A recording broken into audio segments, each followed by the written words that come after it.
Hi there. If you've clicked on this video, it's probably because you are a Malifaux player who wants to play Malifaux online. You might be looking to join the Malifaux World Series, play casually with friends across the country, be immunocompromised and looking for a safe way to play a game you love, or be looking for practice for an upcoming event. Whatever your reason, most online Malifaux play is done through a free open source software called Vassal. Vassal's modular design is set up to support classic war games and heavy Euro games, but has been extended to support a few tabletop miniatures games as well, including Malifaux.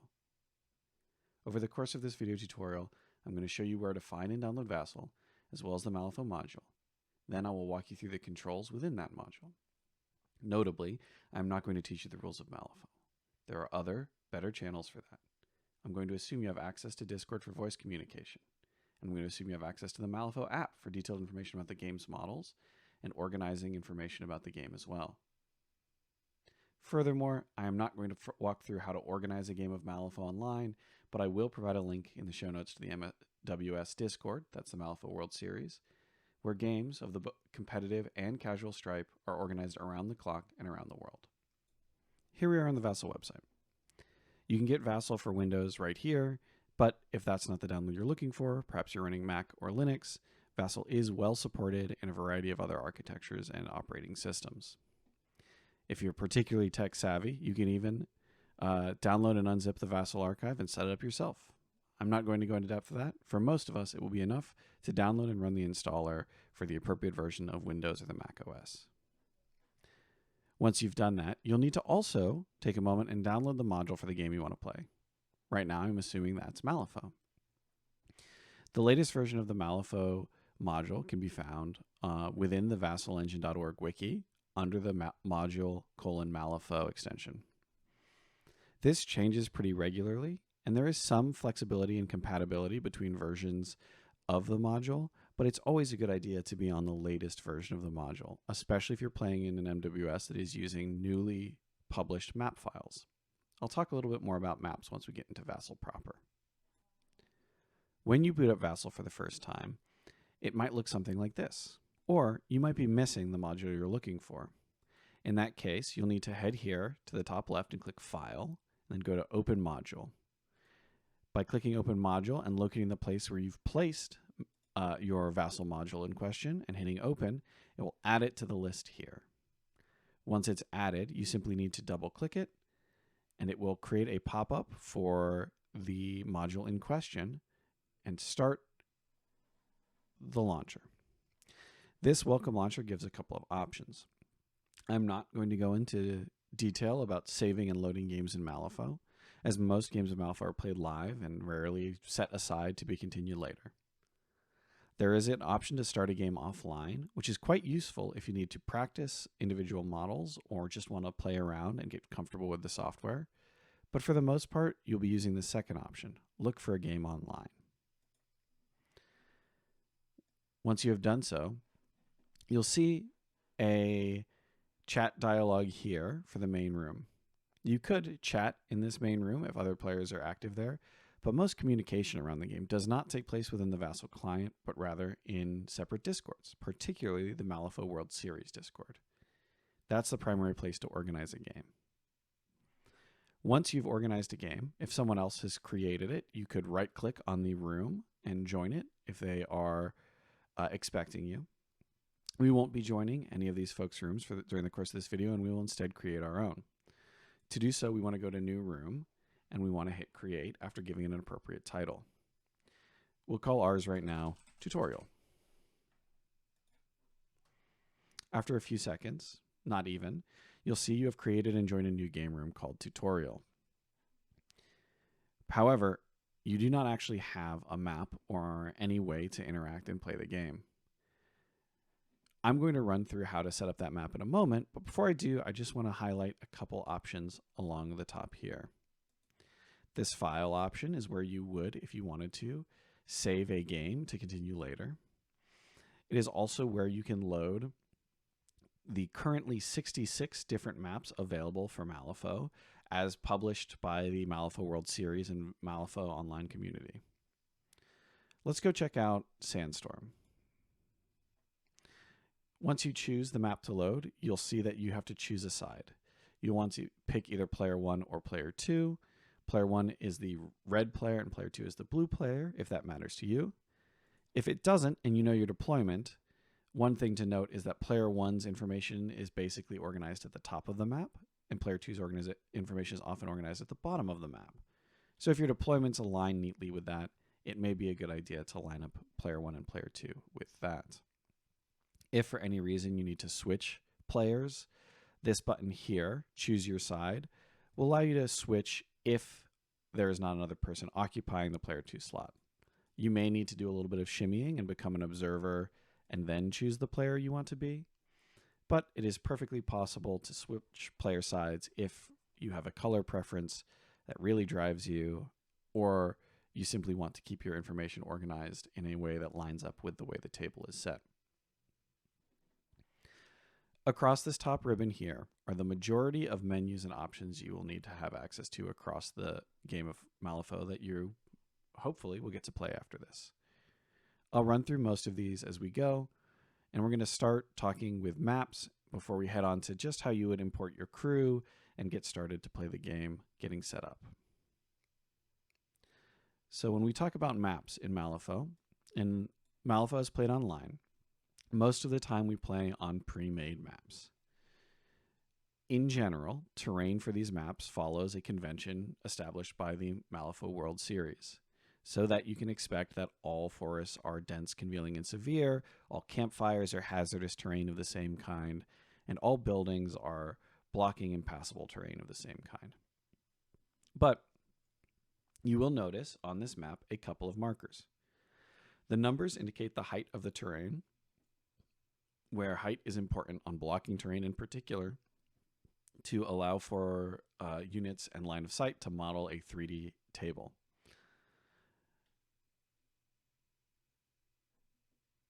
There is additionally some color difference here, although it is not necessarily consistent across all maps. Typically, one thing that is consistent is if hazardous terrain is marked, it will be marked with a red marker. If you want to choose and set up deployment zones for the game so that you can see them as you would on a pre-printed table mat IRL, you can use these options at the top and bottom of the window in order to choose your deployment. One click will produce it in one orientation, another will swap it, and a third will remove those extra colors and reduce it down to just the simple centerline and deployment zones. This works for all deployments in the game. These colored bands are intended to indicate from the shadow range, but they are not sadly consistent across all deployment zones and maps, so it is recommended to instead measure from the shadow range or other ranges from deployment zones manually.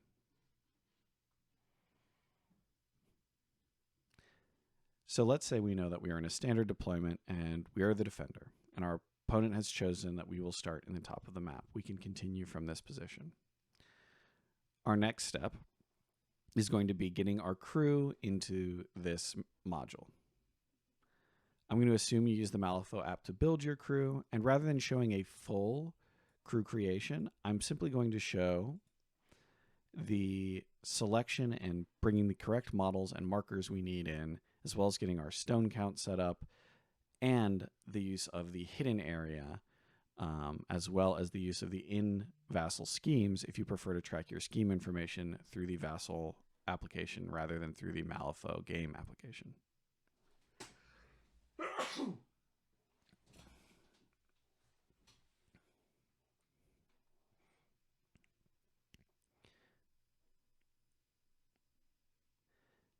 When you are bringing in your crew for Malifaux, you are going to want to bring it in via the Objects menu.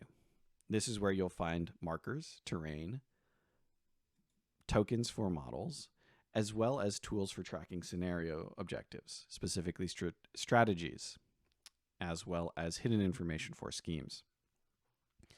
If, for example, I'm playing a Sand Deep crew, all I need to do is drag the appropriate models from here onto my part of the board. It is recommended to also make sure to gather up a scheme marker for your faction, as well as any tokens that will be produced or used by your crew. I would always recommend, even if you don't think you will use it, to have a blast or shockwave marker available. While you can proxy these with other 50mm or 30mm tokens, it is very handy to have a way to check for your opponent's blast and shockwave distances. In the off chance that you and your opponent are playing the same faction, perhaps you have declared the academic keyword and your opponent has declared the witness keyword, you will notice that your tokens and your opponent's are colored the same around the edges. This token coloring border can be changed by either right-clicking and going to faction and then proceeding or receding through the rim colors, or you can use the hotkey of Control-N or Control-B to cycle through them. I highly recommend making sure that even if you're playing the same faction as your opponent, that your models are all colored the same and their models are all colored the same but distinct from yours. It's also helpful if you are playing a summoning crew, as some versions of Sandeep are, to make sure that you are tracking somehow that the model is summoned. One way that I have seen people do this is to use the rim color to a color neither player is using in order to indicate that the model is ineligible for strategies. Once you have your necessary models and markers brought in, you will also want to make sure that you have the stone count for your crew set to the appropriate amount. Soul stones in Malifaux World Series games and online Malifaux play are typically tracked through this counter here. You will notice that you can also track your pass tokens here once pass token generation begins, and your turn count here once the game begins properly. Generally, I recommend tracking your schemes and strategy scoring outside of the Vassal application. But if for aesthetic reasons or any reason at all, it is your preference to track in-game, you can use the Objects menu's Scenario section to grab the appropriate material. If, for example, we were playing Stuff the Ballots and we wanted to track our strategy points in the Vassal module, we can do so by bringing in one of these trackers and then collecting points using Control-Alt-1 and Control-Alt-2, or simply by using Control-Shift-1, Control-1, Control-2 to add these VP tokens. This will allow us to track in the game, but again, I find it simpler to track through the Malifaux app rather than Vassal directly. One last piece of functionality that is useful in crew creation in some cases is going to be the use of upgrade markers. Under crew, you'll see there is a section for upgrades and notes. This allows you to pull in a box which you can change the label on with Control-L or a right click, and you can name it a appropriate upgrade name, although it would be very unlikely for Sandeep to have access to the line code, of course. You can generally, whenever you need to, use Control-C to clone objects, and that includes models. Tracking for most upgrades is done by creating these boxes and making sure that you have the model in question in place on the box as well as below it. There are certain game effects that are also well tracked using these tools. For example, Maxine 1 in the Explorers Society has a rule where she needs to elect a suit at the start of each turn. It is very common for players to create a set of upgrades and label with them with the name of the suits that she is electing for each turn. In general, these are flexible and useful tools for tracking information.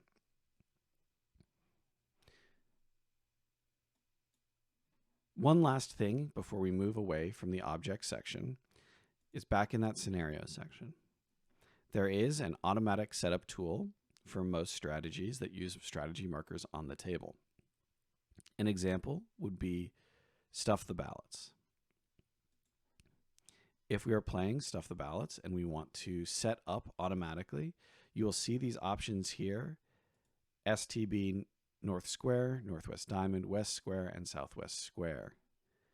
By dragging that icon on the map and pressing Control-V, It will automatically set up the ballots in the correct location for your deployment, whether that is wedge or standard for the square options, or corner or flank for these northwest and southwest options. If you did want to track schemes through the application, there are blank schemes which allow you to identify the scheme you have taken and any hidden information if needed. I do not recommend this, but it is an option which is available to you. I'm going to take a moment to clean up some of the excess information on the right here. I'm going to do that by box selecting in a group. And then in order to delete models, tokens, or anything you do no longer need access to, you can hit Control-D for delete. Malifaux, as you probably know, is a game that's played with cards. In order to functionally use cards in Malifaux, we use these pop-out windows for each player. If you have multiple screens, you may choose to have these outside, as Vassal creates these as separate windows that can move independently of the main Vassal display. A couple things about your hand and deck. The decks start unshuffled, so you will want to either right-click and press shuffle or press the reshuffle button in order to make sure that you are successfully randomizing your deck. Most maps have the ability to change your hand size if you are playing a crew with Arcane Reservoir or another hand size changing rule, or if you're playing against Anya 2. So if need be, you can change your hand size, which is useful for tracking. When it comes time to draw a card, it is recommended that you either drag them from the top of the deck or you right-click and choose the number of cards you want to draw at one time. If I'm drawing 6 cards, I can very easily do so in this fashion. Some of the other things to keep in mind here are there is a button to flip cards based on the number of positive or negative flips you had. We have a button for a straight flip here, although some players will instead choose to manually move a card off of the top of the deck and then use either a right click or the Control F hotkey in order to reveal them.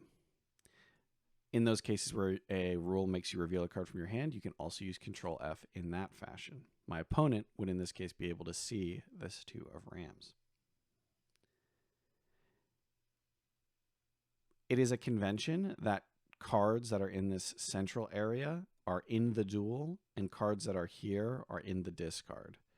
This is important for some rules. So when you flip your cards and you choose the card that you want to keep in mind that it should stay here, and the cards that are no longer in the duel but are rather in your discard are arranged appropriately on the right.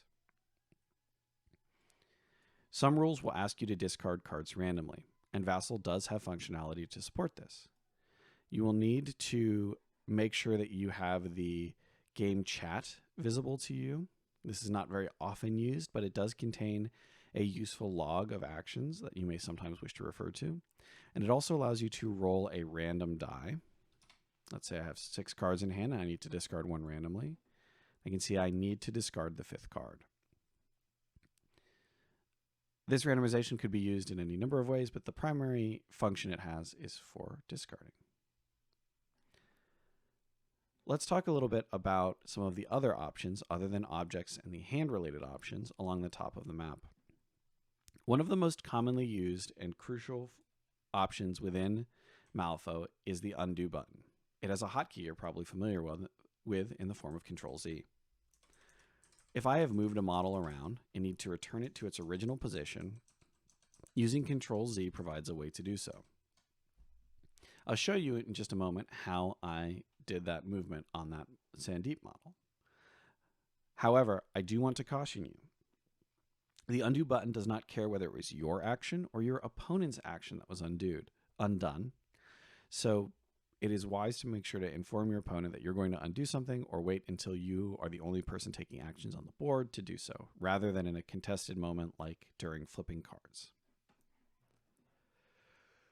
When it comes to moving models, one of the important pieces is tracking a model's activation.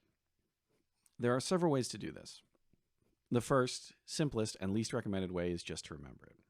This will probably not fly in most MWS games. Some players do use the Malifaux app to track their activations, but this is often a little more clunky than simply tracking in the app, directly in Vassal, rather. The two most common ways I have seen people track movement and activations in Malifaux is through the use of the Control M hotkey for moved, which is also visible here on clear moved, and here if you right-click movement, mark moved. Vassal tries to understand if you have activated a model by seeing if it has moved. You can see how Sandeep's border here goes from dark blue, unmoved, to pale blue and with a gradient to white for a moved or activated model. This has a few benefits and one major downside. The primary benefit is that it is clear that the model has moved, and there is not a lot of excess visual information. However, there is a problem with this. Lots of abilities in Malifaux move your opponent's models. If Sandeep and Banasuva on the same crew, and I activate Banasuva and toss Sandeep, when he is moved, he will have that color change occurred. So you either need to remember to Control M and mark things as unmoved after doing out of activation movement, or you can track it in a different fashion. My preferred tracking method is to, instead of using the movement functionality built into the module, to use this markers functionality. By using the T hotkey, you can add this slight red glow around a model. This can be used for a couple of other purposes, but personally I find it a very clear and distinct way to show that a model is activated. At the end of turn, you can either select all of your models and use Shift T to move them back to the prior marker, which is to say none, or you can simply cycle through markers of different colors to your heart's content. When it comes to actually measuring movement in this application, there are a couple of methods. The first, and the one which may seem most obvious, is the use of the tape functionality at the top here, which allows you to measure the distance from one point to another. Since Malifaux allows for distance to be measured at any time, it's always reasonable to use the tape for this fashion, even when your opponent is acting or doing something else, as long as it's not distracting or you or your opponent. However, this functionality is not recommended as the primary way you handle movement, as soon as you pick up that model, the tape goes away. Instead, there are two primary ways movement is handled by players in the MWS and other online Malifaux communities. The first is via use of the auras function. There's functionality to add auras up to 20 inches in size that will project from the base of a model appropriately. These do not respect line of sight, but otherwise do a very good job of showing you the aura range around a model. For many people, the fastest and most convenient way to move models, as long as they do not need to complete complicated movement around terrain or other models or other things that are interacting with them, is to use an aura, to set it to their movement value, and then to simply move them such that they are completely within that area, as that will represent a movement of 5 or less inches according to the measuring rules of Malifaux. This is a fast way to do movement, and often for models that are uncontested and moving along a flank, or have very free movement abilities like flight or a leap, this is the absolute best way to handle their movement. However, for most move or push actions in Malifaux, if you are moving around anything more complicated than a entirely free board, you will probably want to move a little more granularly. Your arrow keys on your keyboard will allow you to do so, with left and right controlling the angle of rotation. up and down, nudging the model backwards and forwards an inch each time. If you were, however, to hold down Control, you can go a much more fine-tuned control over the angle at which you move, or you can move a ½ inch instead of a full inch. It is still incumbent upon you as a player to remember the angle, the amount of movement your model has, and how far you have moved. Lastly, there is one way to do very precise control of the angle of a model, and that is to use the charge lane functionality and the free rotation option. If you right-click under Movement, you will see there's no option for charge lane. However, if we are to look through all of our options, under Rotate, we'll see that Alt-C gives us access to a charge lane. On the first click, this is a 30 millimeter charge lane. So if your model is larger, you need to click it multiple times, going to 40, and then again to 50. And then if you want to, this charge lane is helpful for pushes that cannot interact or intersect with objects. So now if I rotate, I can see this charge lane no longer interacts with any objects, and I have where I have a clear path or not. And if I want to be very fine-tuned and make sure I am being as effective as possible, I can use the Control-V hotkey. While I have a model selected, I can use Control-V for very precise,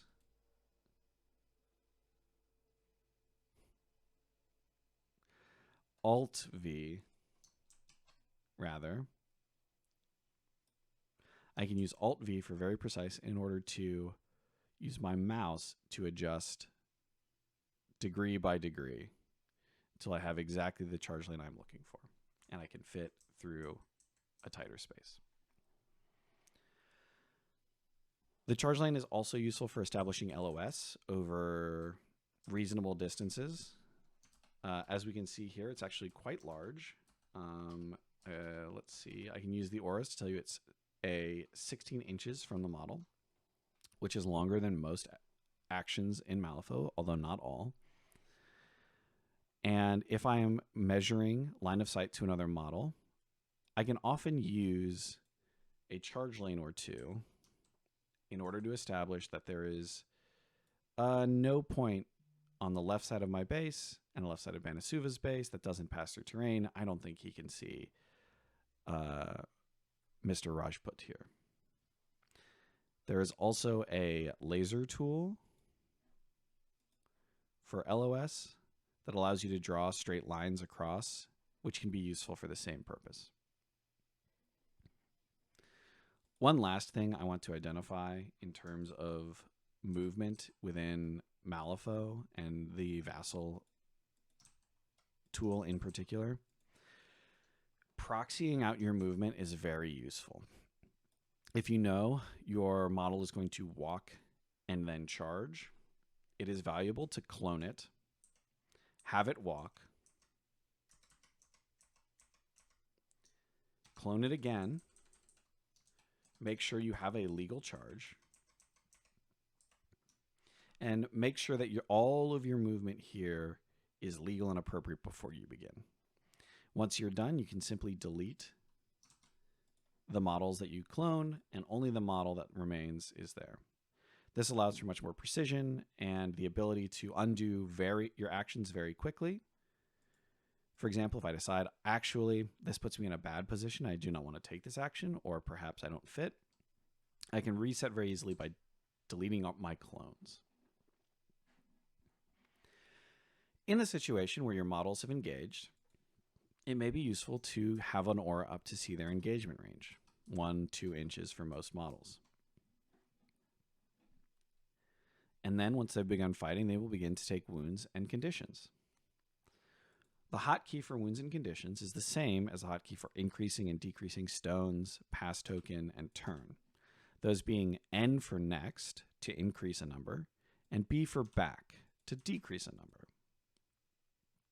B and N are used widely around the application in this way because they're next to each other and they are right above the spacebar on the home row. However, it's not just attacks we need to worry about taking wounds off. Attacks and abilities may also apply conditions or go so far as to kill our modules. If, for example, Mr. Rajput has taken all of the damage he can stand and he is killed, we can either drag a marker over and place it and then hit Control D to remove the token, or we can hit Control K, which in most cases will produce the appropriate token for the model in question, including in Sandeep's crew, making sure that your fire golem produces a pyre marker when it dies.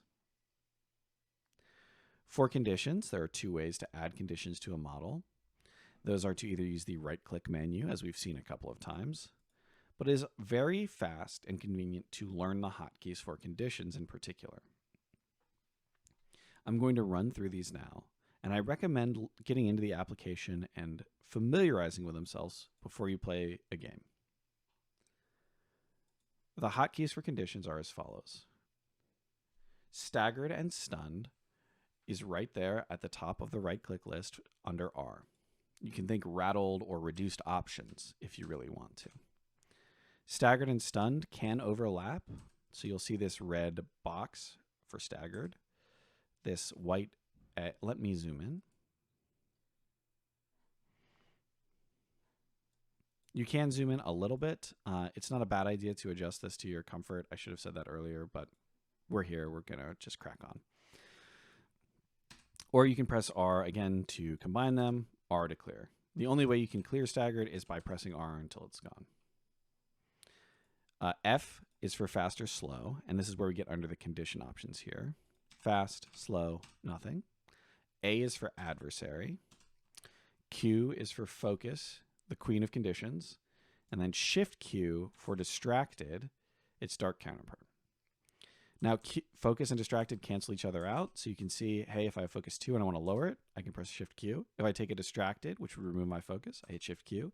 If I take another distracted, I hit Shift Q. If I gain a focus, I hit Q. So very easy to move between those. For the other conditions, shielded, injured, poisoned, and burning. E is for shielded, to ensure you survive. D is for injured, making you more likely to die. W is for poison. Do not ask me why. And S is for burning. I don't have a cute rhyme. These are all the standard conditions. To raise them, you use the hotkey. So W for poison, S for burning, D for injured, E for shielded. If you want to lower them, you simply apply the Shift button. So Shift W reduces poison, Shift S reduces burning, Shift D reduces injured, Shift E reduces shielded. If you need to track generic tokens on a model, there are also generic token options, 1, 2, and 3. That might include tracking a parasite token from the Cadmus crew, a explosive token from the strategy, a sin token from a member of the Crossroads 7, and then you may have a token of your own that you carry around, like Chi or Brilliance. In the cases where you have too many tokens to track via these three, it is recommended to agree with your opponent on a condition that is not used by a model in the game, such as shielded, burning, injured, or shielded, injured, burning, or poisoned, often poisoned.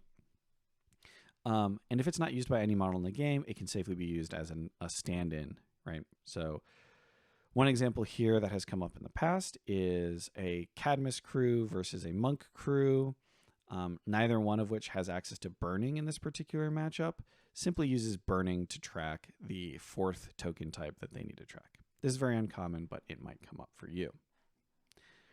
That actually covers pretty much everything you need to know to play a game of Malifaux. However, I do want to take some time to talk about the use of game clocks. The Malifaux World Series uses a game clock system to ensure time is evenly divided between opponents in a match. It is recommended that you get some practice in with this before you play some MWS games, and it's a relatively simple system. Within Vassal, in order to start the alternating clocks, all you need to do is click here, and then whichever player has the first opportunity to cheat initiative will start their time as they think about that decision. In order to switch players, all you need to do is click here. You can either click you can just click whichever, It is ambivalent, and that will allow you to pass the clock back and forth. MWS games give 90 minutes to each player, and each player is responsible for passing the clock to their opponent when their action is done. You are also expected to verbally indicate when you pass and to verbally indicate when you need thinking time during your opponent's activation. If my opponent is doing something complicated and I need to decide whether I'm cheating or not, I'm looking at perhaps the only 2 high cards left in my hand, it is expected that I tell them I'm taking the clock so that I can think, and then I might take as long as I need. Some time in Malifaux is considered shared time. End phase cleanup and scoring in particular. The rule in the MWS is the player who is active when you go into the end phase the first time, all shared time goes on their clock, and then you alternate for future end phases. In many cases, end phases are fast enough that this is trivial, but it is a good idea to get in the habit there as well. If anyone has a particularly long end phase, it is expected that they will take the clock. If you hit 90 minutes and you must clock out, and you have at that point clocked out, finish your current action and pass to the opponent. From that point on, you have an extremely curtailed list of activities that you can take, primarily mandatory responses to your opponent's actions and abilities. You can also still score, but it is quite unlikely unless you have already hit round 5. Again, time starts when initiative is flipped, starting with the player who has the first opportunity to cheat. That is, the player who has flipped the lower card, or the aggressor in the case of a tie. That is truly the last piece of information you need in order to play Malifaux via Vassal. I really hope that this was helpful to you, and I truly hope you'll have a wonderful time playing Malifaux with the fine folks within the Malifaux World Series community. Thank you so much for watching, and I want to give a couple thanks to other people before we close out. First off, thanks to the people who developed Vassal and the Malifaux module. None of this would be possible without them. And furthermore, the Vassal developers in particular have maintained an enormous library of classic wargames, Eurogames, and miniatures wargames. I highly recommend you check out the options there sometime, especially if you have interest in older wargames like Maria, Sengoku, or even the coin games, which all have fantastic implementations via Vassal. A huge thank you to the Vassal content creators and the makers of prior tutorials. For current Vassal content creators, people like Drayson Gaming, Geist, Maniacal Cackle, these folks have kept the community very healthy, and none of this would have happened without them. There are a couple of people who also made tutorials in the past, including Faraway Games, who have provided the foundation necessary for this tutorial. Lastly, and perhaps most importantly, a huge thank you to Weird, who made the game that makes this possible, and that is the reason that people have so much fun together all over the world through the Malifaux World Series. My call to action to you is, if you really want to support the work that went into creating this tutorial and the work that goes into the MWS, is actually to go to your local game store and buy, it doesn't have to be much, buy whatever small Malifaux product you can. Show how much this means to you and how much you value it as directly as you can.